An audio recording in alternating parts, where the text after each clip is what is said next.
Sir ನಮಸ್ತೆ. ನಮಸ್ಕಾರ sir. ಅಮ್ಮ ನಮಸ್ತೆ. ಸರ್ ತಮ್ಮ ಹೆಸರು? ನಾರಾಯಣ ಸ್ವಾಮಿ ಸರ್. ನಾರಾಯಣ ಸ್ವಾಮಿ. ಮೇಡಮ್ ತಮ್ಮ ಹೆಸರು? ರತ್ನಮ್ಮ. ಮೇಡಮ್ ಇದೇ ಮೊದಲನೇ ಬಾರಿಗೆ ತಾವು ಗೆದ್ದಿರೋ ಅಂತದ? ಹೌದು ಸರ್. ಹೌದಾ? ಮುಂಚೆ ಯಾವ್ದಾದ್ರು ನಿಂತಿದ್ರ? ಇಲ್ಲ ಸರ್. ಇಲ್ಲ ನಿಂತಿಲ್ಲ. ಇಲ್ಲ ಸರ್ ಯಾವ ಪಕ್ಷದಿಂದ ಗುರುತಿಸ್ಕೊಂಡಿದ್ದೀರ ತಾವು? Sir BJP. ಬಿಜೆಪಿಯಿಂದ ಗುರುತಿಸ್ಕೊಂಡಿದ್ದೀರಾ? ಹೌದು ಸರ್. ಸರ್ ಮೇಡಮ್ ಅವ್ರು ಗೆದ್ದಂಥ ಸಂದರ್ಭದಲ್ಲಿ ಒಟ್ಟು ಮತಗಳು ಎಷ್ಟಿದ್ವು ಮೇಡಮ್ಗೆ? ಸರ್ ನಮ್ಮದು ಡಿವಿಷನ್ ಮಾಡಿದ್ರು. ಹ್ಮ್. ನಮ್ಮದು 1,000 ಇತ್ತು. ಹ್ಞೂ ಅದರಲ್ಲಿ 9 ಇದಾಗಿತ್ತು. ಹ್ಞೂ 9 ಇದಾಗಿತ್ತು. ಹ್ಞೂ ಆಮೇಲೆ ನಮ್ಮದ್ರಲ್ಲಿ ಅದರಲ್ಲಿ ಹೈಯೆಸ್ಟ್ ಅಂದರೆ ನಾವು ನಮ್ಮದೇ ಸರ್. ಹೈಯೆಸ್ಟಲ್ಲಿ ಗೆದ್ದಿರ ಅಂದರೆ ಎಷ್ಟು ಮತಗಳಿರ್ಬೋದು ಸರ್? ಒಂದು 30 ಸರ್ ಅಷ್ಟೇ. ಹೌದಾ? ಎಷ್ಟು ಮತಗಳ ಅಂತರದಲ್ಲಿ? 30 ಮತಗಳ ಅಂತರದಲ್ಲಿ ಗೆದ್ದಿದ್ದೀರಾ? ಹೌದು ಸರ್. ಸರ್ ಮೇಡಮ್ ಅವ್ರು ಗೆದ್ದಿದ್ದಾರೆ, ಹೇಗೆ ಅನ್ನಿಸ್ತಾ ಇದೆ ತಮಗೆ? ಸರ್ ಜನಗಳು ಓಟ್ ಹಾಕಿದ್ದಾರೆ. ಅದರಲ್ಲಿ ಅವರು ಒಂದು ಇದು ಅವ್ರಿಗೆ ಸೇವೆ ಮಾಡಬೇಕು ಅನ್ನೋ ಒಂದು ಇದು ಮಾಡಬೇಕು ಅಂತ ಅನ್ನಿಸ್ತಾ ಇದೆ ಸರ್. ಮೇಡಮ್ ಗೆದ್ದಿದ್ದೀರಾ, ಹೇಗೆ ಅನ್ನಿಸ್ತಾ ಇದೆ ಮೇಡಮ್ ತಮಗೆ? ಏನು ಪರವಾಗಿಲ್ಲ, ನಿಂತ್ಕೊಂಡ್ರೆ ಅದೇ ಅವ್ರಿಗೆ ಕೆಲಸ ಮಾಡ್ಕೊಡ್ಬೇಕು, ಜನ ಸೇವೆ ಮಾಡ್ಬೋದು. ಸೇವೆ ಮಾಡಬೇಕು, ಮನೆ ಇದ್ದಿದ್ದವ್ರಿಗೆ ಮನೆ ಕೊಡಿಸ್ಬೇಕು. ನಾವು ನಿಂತ ಮೇಲೆ ರೋಡ್ ಎಲ್ಲ ಮಾಡ್ತಾರೆ, ಕಾಂಕ್ರೀಟ್ ಎಲ್ಲ ಹಾಕೋದು, ಚರಂಡಿಗಳು ಮತ್ತೆ ಇದು ಬಾತ್ರೂಮ್ ಲೆಟ್ರಿನ್ ಮನೆ ಇದ್ದವರಿಗೆ ಮನೆ ಎಲ್ಲ ಕೊಡಿಸಿದ್ರ. ಅಂದರೆ ಸರ್ ನಿಮ್ಮ ವೃತ್ತಿ ಬಂದು ಏನಾಗಿದೆ ಸರ್? ಏನು ಕೆಲಸ ಮಾಡ್ತಾರೆ? ನಾವೆಲ್ಲ ಕೂಲಿನೇ ಸರ್. ಕೂಲಿ ಮಾಡ್ತಾ ಇದ್ದೀವಿ ಸರ್. ಕೂಲಿ ಕೆಲಸ ಮಾಡ್ತಾ ಇದ್ದೀವಿ. ರಾಜಕೀಯಕ್ಕೆ ಬರಬೇಕು ಅಂತ ಹೇಗೆ ಅನ್ನಿಸ್ತು ಸರ್ ತಮಗೆ? ಸರ್ ಏನಿಲ್ಲ, ಜನಗಳು ಒಂದು ಒಳ್ಳೆ ಇದನ್ನ ಬಯಸ್ತಾರೆ. ಒಳ್ಳೆ ವ್ಯಕ್ತಿಗಳನ್ನ ಈಗ ಬಯಸ್ತಾರೆ. ಅಂಥದ್ರಲ್ಲಿ ನಮಗೆ ನೀವೇ ನಿಂತ್ಕೊಳ್ಬೇಕು, ಓಟ್ ಬರ್ತದೆ, ನೀವೇ ನಿಂತ್ಕೊಳ್ಳಿ, ನಿಮ್ಮಿಂದ ನಮ್ಗೆ ಸೇವೆ ಆಗಬೇಕು ಅಂತ ಜನತೆನೇ ತಮ್ಮನ್ನ ಆಯ್ಕೆ ಮಾಡಿ ಗೆದ್ದು ಈ ಸ್ಥಾನಕ್ಕೆ ಕಳಿಸಿದ್ದಾರೆ.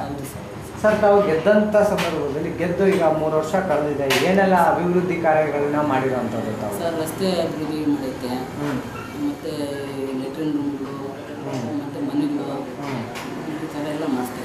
ಅನೇಕ ಕೆಲಸಗಳು ಸರ್ಕಾರದಿಂದ ಏನು ಅನುದಾನ ಬರುತ್ತೆ ಅದರಲ್ಲಿ ಏನೇನು ಕೆಲಸಗಳು ಮಾಡ್ಬೋದು ಎಲ್ಲವನ್ನು ಮಾಡ್ತಾ ಇದ್ದೀರಾ? ಆದಷ್ಟು ನಮ್ಮ ಇದು ಮಂಡಲ ಇದು ಗ್ರಾಮ ಪಂಚಾಯತಿಗೆ ಅನುದಾನ ಕಮ್ಮಿನ ಬರ್ತಾ ಇರೋದು. ಬಂದ ನಂತರದಲ್ಲಿ ಏನು ಬರ್ತಾ ಇದೆ ಅದನ್ನ ನಮಗೆ ಒಂದು ಸರ್ಕಾರಕ್ಕೆ ಇಷ್ಟು ಅಂತ ಇದು ಮಾಡ್ತಾರೆ.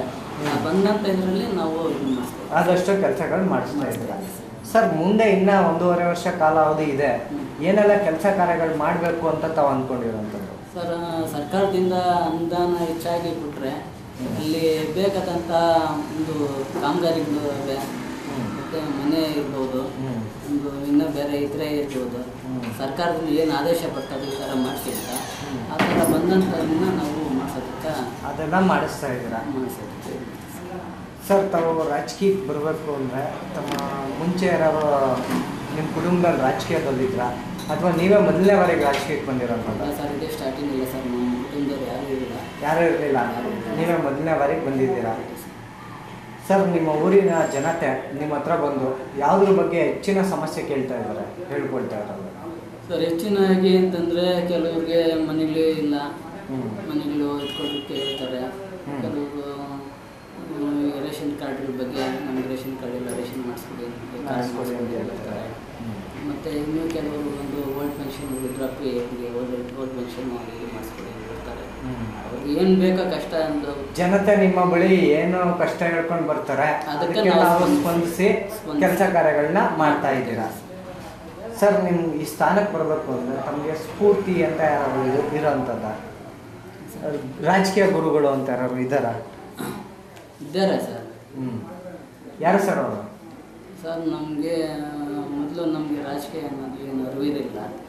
ಅದ್ರ ಬಗ್ಗೆ ನಮ್ಮಲ್ಲಿ ಬಚ್ಚೇಗೌಡ ತಮ್ಮ ಗೋಪಾಲ್ ಇದ್ದಾರೆ, ಅವರು ಮುಖಾಂತರ ನಮ್ಮನ್ನ ಅಂದರೆ ನೀವು ಈಗ ರಾಜಕೀಯಕ್ಕೆ ಬರಬೇಕು ಅಂದರೆ ಬಚ್ಚೇಗೌಡರು ತಮ್ಮ ಗೋಪಾಲ್ ಗೌಡ್ರೆ ಕಾರಣ ಅಂತ ಹೇಳ್ತಾ ಇದ್ದೀರಾ? ಹಿಂದೇನೆ ಸರ್. ಸರ್ ರಾಜಕೀಯದಲ್ಲ ಮುಂದುವರಿಬೇಕು ಅಂತ ಏನಾದ್ರು ಅಂದ್ಕೊಂಡಿದ್ದೀರಾ?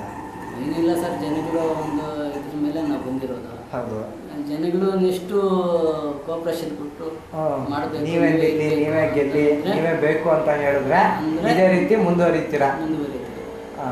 ಅದು ಜನಗಳ ಮೇಲೆ depend sir. Okay sir. Sir ಈ ಮೂಲಕ ನಿಮ್ಮ ಉಳಿದ ಗ್ರಾಮ ಪಂಚಾಯತಿ ಸದಸ್ಯರುಗಳಿಗೆ ಏನು ಹೇಳಕ್ಕೆ ಇಷ್ಟಪಡ್ತೀರಾ? ಸರ್ ಎಲ್ಲರೂ ಅವ್ರವ್ರ ಕೆಲಸಗಳನ್ನ ಕಾರ್ಯಗಳನ್ನ ಅನುದಾನ ಏನು ಬರ್ತದೆ ಅದನ್ನು ಮಾಡ್ಕೊಂಡು ಹಂಚ್ಕೊಂಡು ಜನಗಳ ಸೇವೆ ಮಾಡಿದ್ರೆ ಒಳ್ಳೆಯದು ಅಂತ ಮಾಡೋಣ ಅಂತ ಹೇಳ್ತಾ ಇದ್ದೀರಾ? ಸರ್ ನೀವು ಗೆದ್ದು ಈ ಸ್ಥಾನಕ್ಕೆ ಬರಬೇಕು ಅಂದರೆ ನಿಮ್ಮ ಮತ ಹಾಕಿ ಗೆಲ್ಲಿಸ್ತಕ್ಕಂಥ ಊರಿನ ಜನತೆಯೇ ಕಾರಣ. ಈ ಮೂಲಕ ಅವ್ರಿಗೆ ಏನು ಹೇಳಕ್ಕೆ ಇಷ್ಟಪಡ್ತೀರಾ ಸರ್? ಎಲ್ಲರಿಗೂ ನನ್ನ ಒಂದು ಹೃದಯ ಪೂರ್ವಕನ ಅನಿಸ್ತೀನಿ ಸರ್. ನನಗೆ ಓಟ್ ಹಾಕಿ ಧನ್ಯವಾದ ಅಂತ ಹೇಳ್ತೀನಿ. ಎಲ್ಲರಿಗೂ ನನ್ನ ಹೃದಯ ಧನ್ಯವಾದ ಸಲ್ಲಿಸ್ತಾ ಇದ್ದಾರೆ. ಮೇಡಮ್ ತಾವು ಏನು ಹೇಳಕ್ಕೆ ಇಷ್ಟಪಡ್ತೀರಾ? ಅವ್ರು ಹೇಳಿದ್ದೆ ನೀವು ಅಂತ ಹೇಳ್ತಾ ಇದ್ದೀರಾ. ಓಕೆ, ಇಷ್ಟು ಸಮಯದ ಕಾಲ ತಮ್ಮ ಮನದಾಳದ ಮಾತುಗಳನ್ನು ನಮ್ಮ ಮುಂದೆ ಹಂಚಿಕೊಳ್ಳೋದಕ್ಕೆ ಧನ್ಯವಾದ. ನಮಸ್ತೆ.